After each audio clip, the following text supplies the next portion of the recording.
Huli sa isang entrapment operation ng CIDG sa Makati ang dalawang Vietnamese na nag-o-operate ng medical procedures nang walang kaukulang lisensya at permit. Si Paul Montibon sa report. Mula sa video at sa mga larawang ito, makikita ang dalawang sospek na sina Nguyen, babae, at Hong, lalaki, pawang mga Vietnamese national na kapwa nakasuot pa ng roba habang nasa klinika at nagsasagawa ng medical procedures sa isang pasyente sa Makati. Ngunit napag-alaman na wala palang mga lisensya at permit ang dalawa para magsagawa ng naturang prosesong medikal.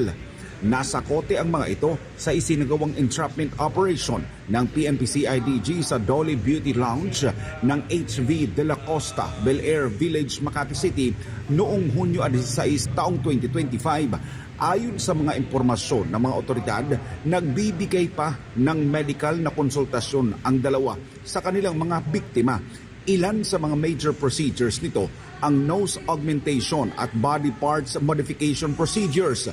Pero wala itong permit o lisensya mula sa Professional Regulation Commission. Agad na dinala ang mga sospek sa kustodiya ng pulisya para sa malalimang investigasyon. Nagpapatuloy naman ang babala ng mga otoridad sa mga sangkot sa illegal na aktibidad na hindi sila makakatakas sa batas, lalo na sa mga krimen na nagsasapanganib sa kalusugan at kaligtasan ng publiko.